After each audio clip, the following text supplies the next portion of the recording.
Por ejemplo, usted sabe que en el sureste mexicano una cantidad impresionante de familias, de jornaleros, de trabajadores han tenido que migrar a Centroamérica, a Guatemala, a Belice, han sido desplazados forzosamente, pero hay quienes dicen que no, que este desplazamiento es voluntario, que es un desplazamiento para mejorar su condición de vida y sus situaciones.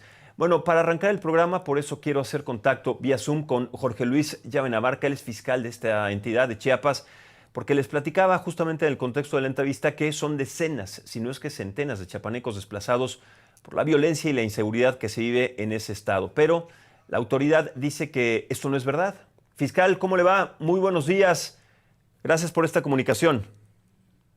Hola, muy buenos días, mi estimado Max. Un gusto saludarte a ti y a todo el auditorio que nos ve y nos escucha. Muchas gracias. ¿Es forzado o no esta migración? Porque hablamos, en algún momento se decía cifras decenas, pero son centenas de personas, de familias que son desplazadas por la violencia y la inseguridad. ¿Es por esta razón o hay otros datos, otra información de su desplazamiento?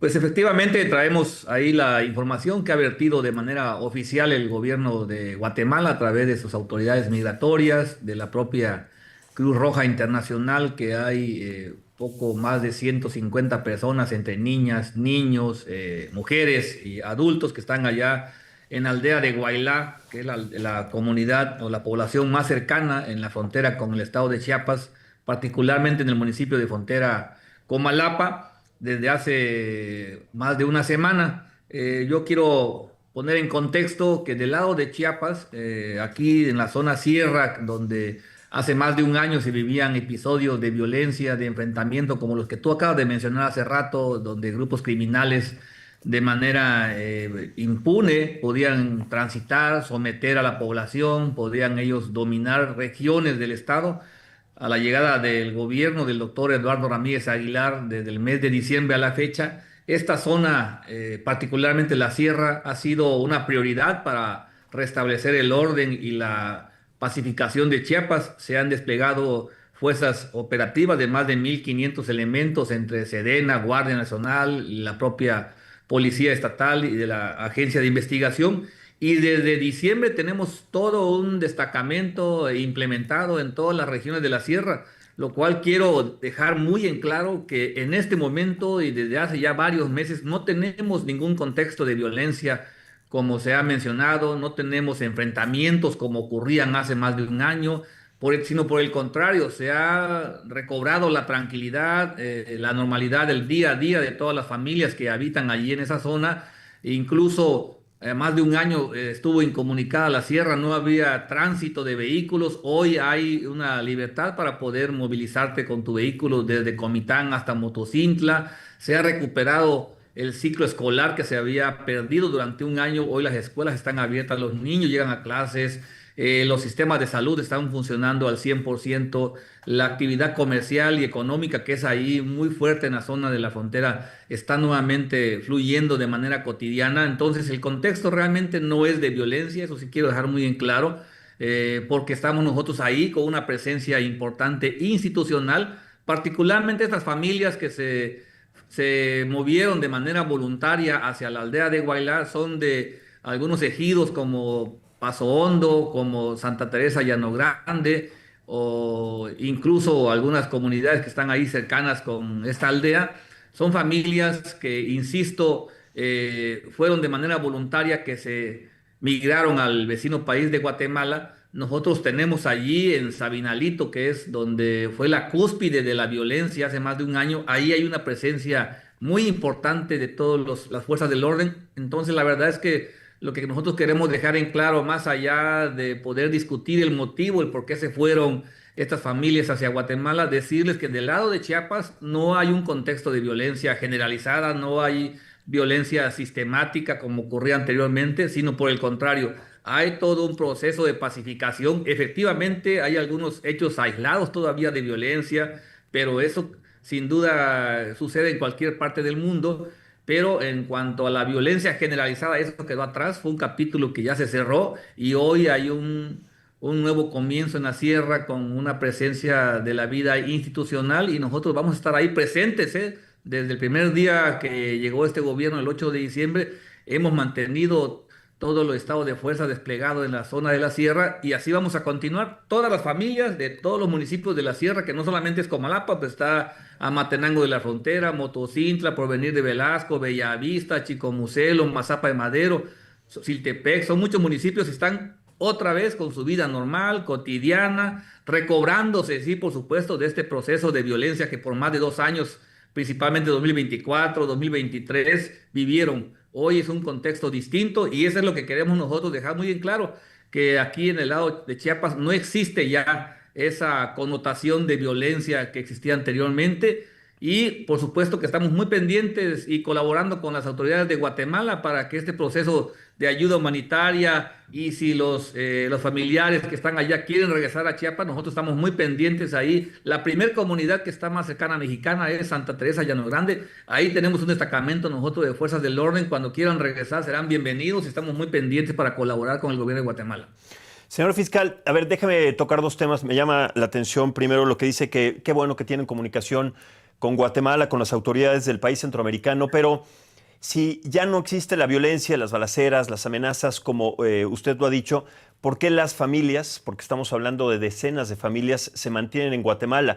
Hay datos en los que dicen que posiblemente ya no hay estos hechos violentos, pero todavía hay amenazas para que no regresen. Entonces la gente está todavía pues asustada en Guatemala sin poder regresar porque es evidente, si bien es cierto que en su momento sí esta violencia se desató en esos 2 años, cuando uno no tiene las garantías de regresar, pues se va a mantener ahí, porque tiene amenazas o porque hay gente, son lugares en donde la gente se conoce por lo pequeño que existen en cada municipio, en la localidad.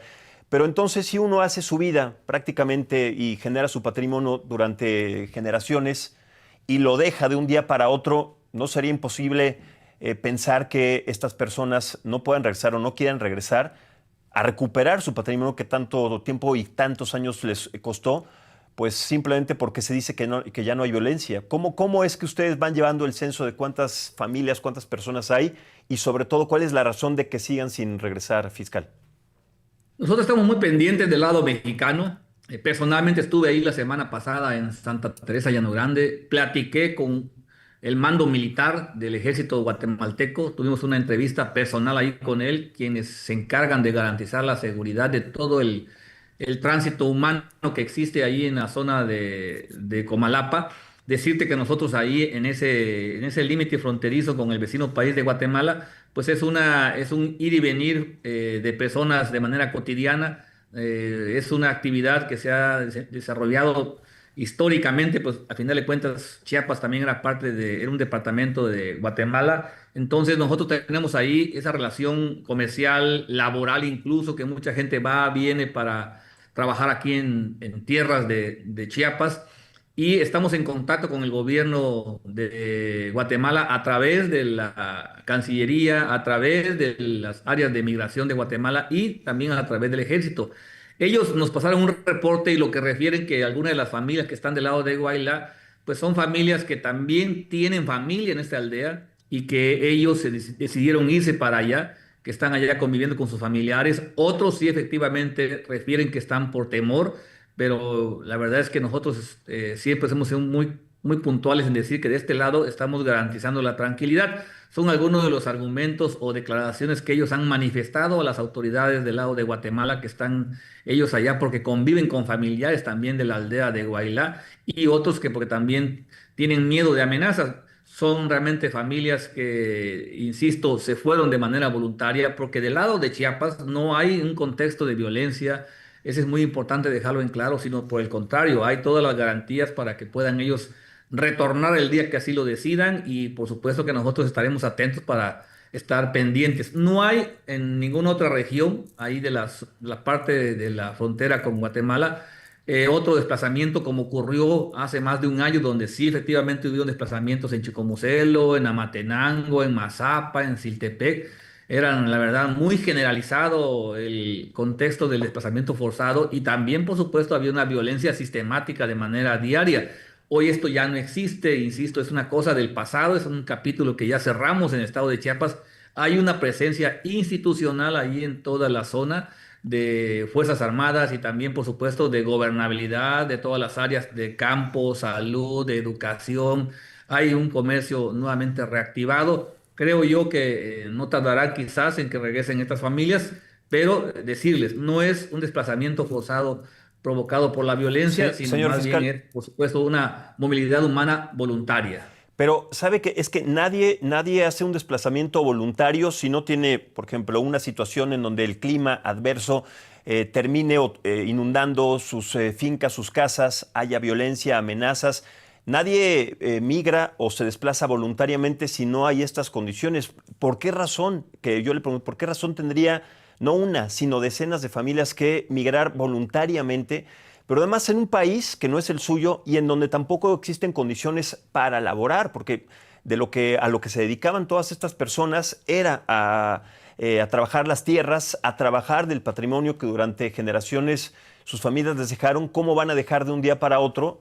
Y si es que esta violencia ya se redujo, pues no tener las garantías para regresar. Por eso insisto, porque nadie lo hace voluntariamente, ¿no, señor fiscal? Así es un buen argumento. Sin duda, nadie quiere dejar su patrimonio, ni su casa, ni su parcela. El patrimonio familiar, por supuesto que es algo muy sagrado, pero insisto, nosotros de este lado tenemos las garantías de seguridad.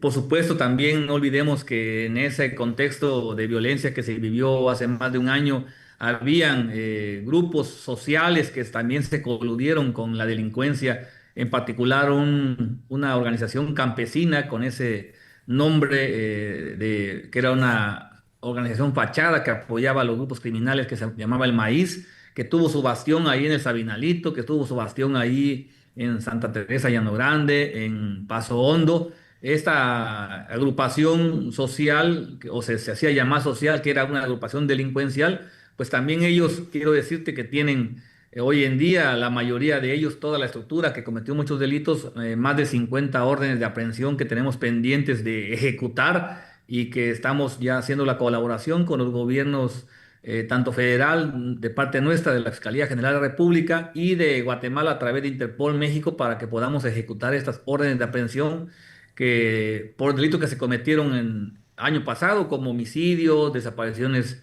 entre particulares, extorsiones, robo de vehículo, entre otros, son una cantidad importante de delitos. Y obviamente creo que todavía sigue este ambiente de psicosis, de miedo, de la violencia que vivieron durante 2 años. Nosotros hemos estado en la sierra y te quiero compartir, estimado Max, que a veces hasta la gente de manera espontánea empieza a llorar por todo lo que vivieron, por las horas, las semanas, los meses de enfrentamientos que pasaban en el 2024, 2023, y todavía esa psicosis de violencia no ha terminado. Es un proceso emocional que creo que poco a poco se debe ir terminando. Apenas llevamos 8 meses y yo creo que esta familia tiene todavía esa psicosis, esa emoción de tener miedo. Decirles que aquí del lado chiapanecos están sus paisanos para recibirlos y para garantizarles la seguridad que ellos merecen. Señor fiscal, pero a ver, usted dice que no hay violencia, que este grupo denominado El Maíz, que ya está disperso, que está radicado, pero prueba contraria de ello recientemente es este grupo de autodefensa también ya conocido como El Machete. ¿Qué pasa con ellos? Porque son también parte de las operaciones y de las organizaciones criminales que siguen pues todavía dominando diferentes municipios de Chiapas. ¿Qué pasa entonces si no es El Maíz, es El Machete y si no surge otro? Si no es El Machete, entonces, ¿cuáles son las organizaciones criminales que siguen operando? Porque es evidente que hay organizaciones criminales y muy poderosas facciones del cártel Jalisco Nueva Generación, sobre todo, que siguen operando en el sureste mexicano. Bueno, el tema que sacas a colación, estimado Max, del machete es un contexto distinto, está más para la parte de la zona aquí de los pueblos indígenas del estado de Chiapas, más hacia el centro del estado.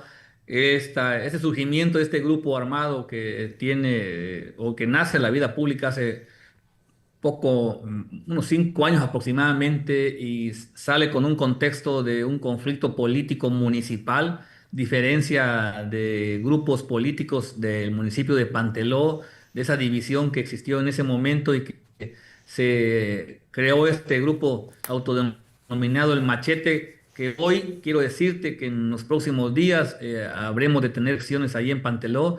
Desde que llegamos empezamos a trabajar también allí en Panteló con el proceso de pacificación, con la ayuda del Ejército Mexicano, de la Guardia Nacional, de la propia Secretaría de Gobierno del Estado de Chiapas y nosotros ahí garantizando la seguridad de todas las familias de Panteló y decirte que el 31 de agosto habrá elecciones en Panteló. Este contexto también que existía desde hace más de 5 años de zozobra, de miedo, de violencia por la aparición pública de este grupo, el Machete, hoy es un contexto distinto, hoy hay una mayor gobernabilidad, hay una mayor armonía social ahí en el Panteló y prueba de ello es que vamos a llevar a elecciones este municipio para que puedan elegir ya libremente los ciudadanos quienes representen su autoridad municipal.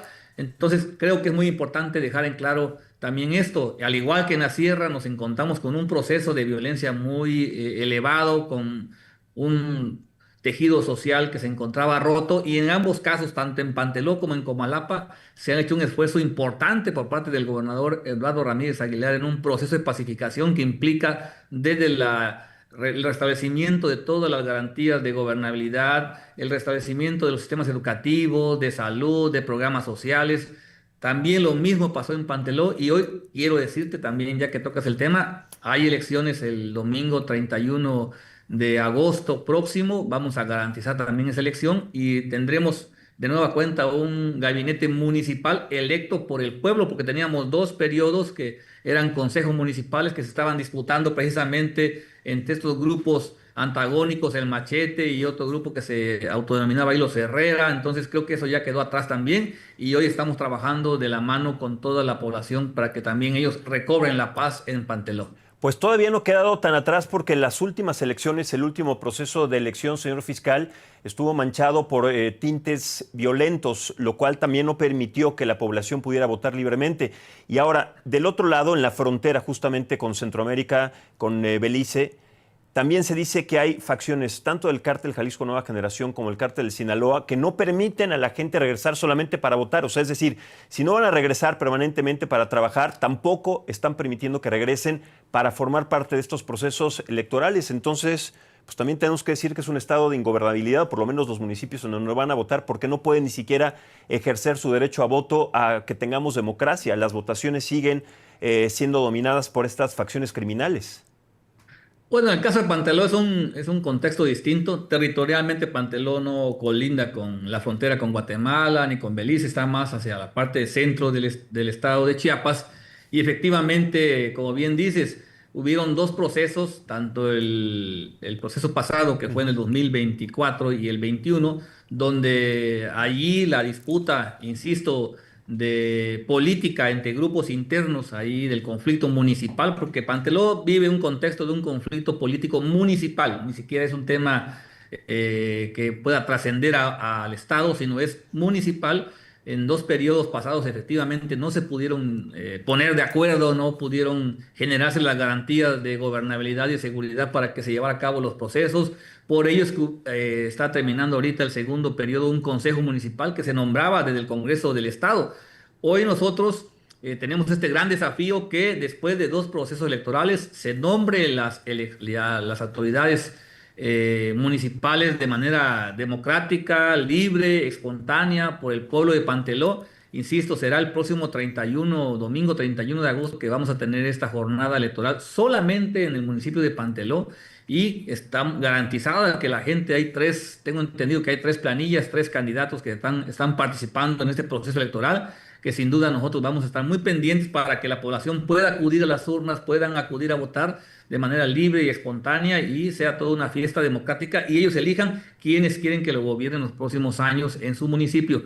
Creo que ese es un gran desafío que nos encontramos también aquí en el caso del gobierno que encabeza el doctor Eduardo Ramírez Aguilar. Y te pongo un ejemplo, hace algunos meses también teníamos otro municipio que se llama Ochuc, que de la misma manera tenía conflictos internos políticos ahí en el municipio que llevaban 2 periodos, que no podían ellos elegir libremente sus autoridades. Acaba de terminar el proceso electoral y ya está hoy el presidente municipal, el profesor César, al mando del municipio de Ochuc, con todas las garantías políticas, de seguridad y de gobernabilidad, restableciendo otra vez el Estado de Derecho de Ochuc. Entonces, creo que Chiapas está en un proceso de recuperar el orden, el Estado de Derecho, la gobernabilidad, pero sobre todo la confianza de sus autoridades, que eso es muy importante y se ha logrado en poco menos de un año, apenas llevamos 8 meses y creo que es una tarea que ha demandado un gran esfuerzo de todas y de todos los que integramos el gabinete de seguridad, pero también el gabinete legal que trae el gobernador Edgardo Ramírez Aguilar.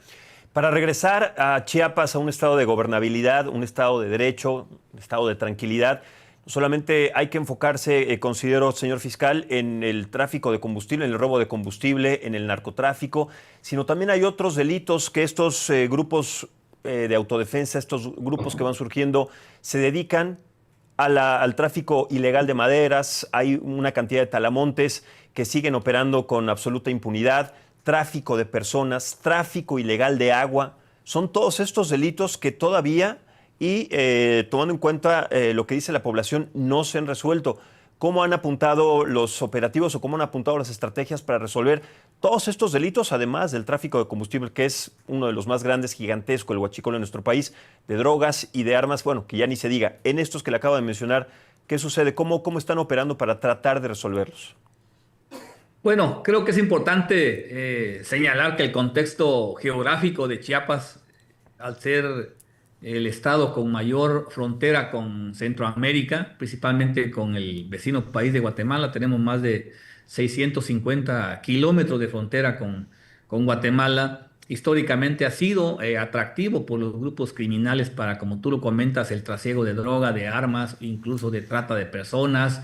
Eh, y creo que eso nosotros lo hemos ido de De manera muy tráfico ilegal de contundente madera también y de agua también, erradicando. que eso, o sea, el agua es el derecho principal que deben de tener las personas y tampoco la tienen porque también se está traficando con agua potable y con madera porque los talamontes están operando libremente y en absoluta impunidad.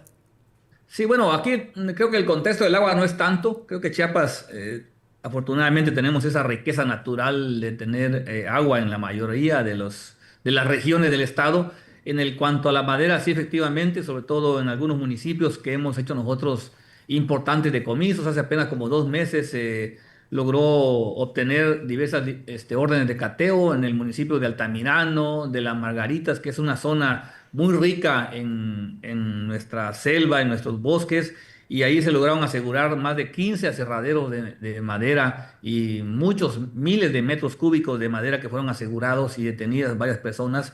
Estamos nosotros combatiendo de manera frontal este delito, pues tenemos que garantizar nuestros bosques y sobre todo el cuidado de nuestra madre naturaleza y lo estamos haciendo. Al igual también que los otros delitos que ya has mencionado, estamos trabajando muy de la mano con el gobierno federal, efectivamente con la Secretaría de Seguridad y Ciudadana del secretario Omar García Harfuch, de la propia Fiscalía General de la República, de la Semarnat, de la Profepa, que están aquí también establecidos en Chiapas, y estamos en un constante día a día del combate a los tráficos, tanto de madera, también trabajamos el tema de poder combatir el tráfico de drogas, de indocumentados. Ha habido importantes aseguramientos por parte de la Marina, de la Sedena, principalmente la Marina en lo que representa el aseguramiento de drogas en el mar, en las zonas aquí costeras del estado de Chiapas. Creo que ha habido importantes golpes. Estamos muy atentos. Chiapas, quiero decirte, estimado Max, según la última publicación del Secretariado Ejecutivo del Sistema Nacional de Seguridad Pública, está en segundo lugar a nivel nacional como de los estados más seguros del país, solamente por debajo de Yucatán en cuanto a delitos de alto impacto, y en los últimos 3 meses en cuanto a la incidencia general se encuentra en primer lugar. Chiapas en cuanto a la incidencia general en el mes de mayo, junio y julio. Hemos obtenido este primer lugar de acuerdo a las cifras que da el propio Secretariado Ejecutivo del Sistema Nacional de Seguridad Pública. Eso quiere decir que las cosas se están haciendo bien, que debemos continuar con este proceso de pacificación del estado de Chiapas, de coordinación entre los tres órdenes de gobierno, que nos ha dado muy buenos resultados. Chiapas hoy ha recobrado la percepción de seguridad. En el mes de diciembre puedes constatarlo ahí a través también de publicación del INEGI, esta encuesta de ENSU que hacen ellos a las ciudades más importantes del país. En el caso de Chiapas encuestan a Tapachula y a Tuxtla Gutiérrez. Recibimos nosotros el estado de Chiapas con la mayor percepción de inseguridad en la población a nivel nacional. Hoy el caso de Tuxtla ya está en la media nacional, recuperando la confianza de la ciudadanía. Entonces quiere decir que estamos trabajando bien, que la ciudadanía está confiando en este gobierno y que el proceso de pacificación y de garantizar la seguridad del estado de Chiapas vamos por buen camino. No hemos, por supuesto, ganado la batalla, es una tarea inacabada, es una tarea que todos los días habrá algo que hacer, pero creo que hemos logrado acotar los índices de violencia que existían anteriormente y que esto nos llama a redoblar esfuerzos y a seguir trabajando para tener la seguridad que Chiapas merece. Señor fiscal, otro tema, porque sí, se puede decir dentro de las estadísticas, más allá de lo que vive y la percepción que tiene la gente, que es un estado que ha recuperado la paz, pero sinceramente y sobre todo después de los últimos 2 años fue uno de los estados con más violencia, desapariciones, desplazamientos, en fin. Pero estoy obligado a preguntarle sobre el caso del normalista que fue perseguido por elementos y que cayó de una camioneta, por Jesús Alain Vázquez Pérez. ¿Qué me puede decir de esto? ¿Por qué lo perseguían? ¿Cuáles eran las razones de esta persecución? ¿Y por qué, además, no se ha resuelto este caso? Que aunque sea un caso aislado, es un caso de violencia, es un caso que apunta directamente a un operativo del cual no se ha dado tampoco razón. Bueno, este asunto que comentas ocurrió aquí en Tuxtla Gutiérrez en un contexto de una manifestación de un grupo de jóvenes que estaban en esa ocasión haciendo una protesta aquí en la capital del estado. Hasta donde tenemos las investigaciones, inicia primero una agresión por parte de un grupo de jóvenes hacia un destacamento de la policía estatal que se encontraba en una de las salidas de la capital del estado hacia el municipio de San Fernando. Hay un contexto ahí de agresión, lesiones y daños hacia elementos y patrulla de la policía estatal. Hay una privación de la libertad de elementos de seguridad pública del estado y estos jóvenes llevan al elemento, es donde empieza una persecución, inicia una persecución posterior a ello para que los demás elementos pudieran liberar a su compañero que iba privado de la libertad. Es aquí en este contexto de persecución donde se da, de acuerdo a las imágenes y al video que todos observamos, la caída de uno de los jóvenes y que de manera inmediata pues pierde la vida de manera instantánea al momento de caer, de acuerdo al propio peritaje que se hizo posteriormente de la necropsia de ley al momento de que se practica esta y las conclusiones nos señalan que fue provocada una lesión importante cráneoencefálica motivada por la caída que tuvo el joven. Señor fiscal, claro, pero fue motivada, sí, por esa caída, pero porque les iban disparando. Cuando los detuvieron no encontraron armas de parte de los normalistas, es decir, la agresión de los normalistas nunca se llevó a cabo con ningún arma de fuego. ¿Por qué la persecución se llevó con armas de fuego? Porque la razón de la caída de este joven fue porque les iban disparando. Bueno, nosotros hicimos ya los diversos dictámenes, se ha ido, como tú comentas, realizando todos los actos de investigación. Estamos trabajando de la mano con el apoderado legal de la Normal Matumaxá y el propio comité estudiantil, que hemos tenido varias reuniones con ellos.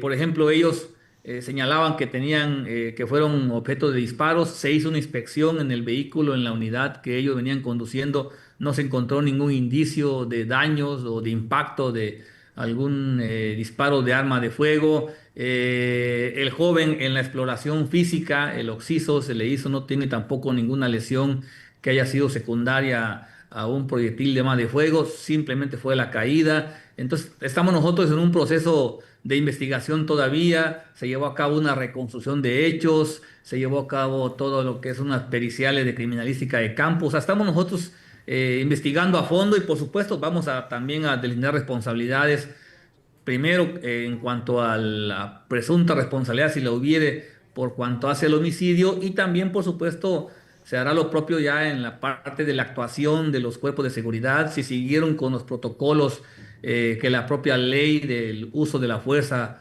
les permite, la propia facultad que ellos tienen, si no hubo un exceso. Entonces todo eso también se está investigando, entonces habremos de dar respuesta y determinar lo conducente en las próximas semanas. Y finalmente, señor fiscal, también otro tema que se tiene que apuntar, no solamente el regional en los municipios que hemos platicado, sino también en las actividades transfronterizas. ¿Ustedes tienen acuerdos, tienen comunicación con los gobiernos de los países sudamericanos para tratar de contener estas actividades transfronterizas? Y sobre todo también, ¿cuál es el seguimiento concretamente que se le ha dado a estos casos? Hay algunas carpetas de investigación abiertas, pero que siguen sin resolverse. Estas carpetas de investigación van a quedar en el olvido, en la impunidad. ¿Qué pasa con estos casos que tienen que ver, sí, con estos delitos transfronterizos? Bueno, nosotros traemos una comunicación muy importante, cercana, muy estrecha, de confianza aquí tenemos un grupo que se llama CAT, es un centro de atención transfronterizo, donde las autoridades, tanto de seguridad como de migración, estamos muy coordinados con el gobierno de Guatemala, El Salvador y Honduras y el estado de Chiapas, principalmente con estos tres países. Traemos nosotros una comunicación muy importante. Compartimos información, como tú lo comentas, de mucha gente que ingresa del lado mexicano. Cuando ingresa y traemos nosotros alguna ficha de identificación y que de manera inmediata nos da algún señalamiento de antecedente penal en algún país que hayan ellos estado radicando o su país de origen, de manera inmediata hacemos nosotros aquí el alertamiento a través de migración y ellos se encargan de hacer un proceso controlado de deportación hacia su país de origen donde tengan un problema. Eso es, de manera permanente hacemos estas reuniones ahí, como tú comentas, para evitar precisamente de que cualquier tipo de delito que se haya cometido en otro país y una persona venga aquí a México y en particular a Chiapas y que encuentre la impunidad. Aquí estamos nosotros muy pendientes y cruzamos la información con todos los países vecinos de Centroamérica.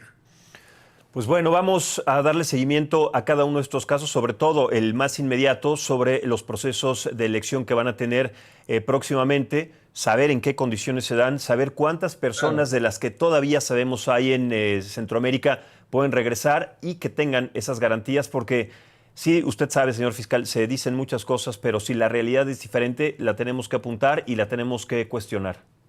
Claro, con mucho gusto, estimado Max. Gracias. El fiscal de Chiapas, José Luis Llávena Abarca, para platicarnos acerca de los desplazamientos que suceden desde hace mucho tiempo en esa entidad, desplazamientos forzados llevados a cabo por el crimen organizado, por amenazas, secuestro, trata de personas, en fin, de diferentes delitos y amenazas que han dejado muchos municipios en esa entidad prácticamente abandonados, parecen pueblos fantasma. Pero bueno, vamos a ver cómo transcurre el tiempo porque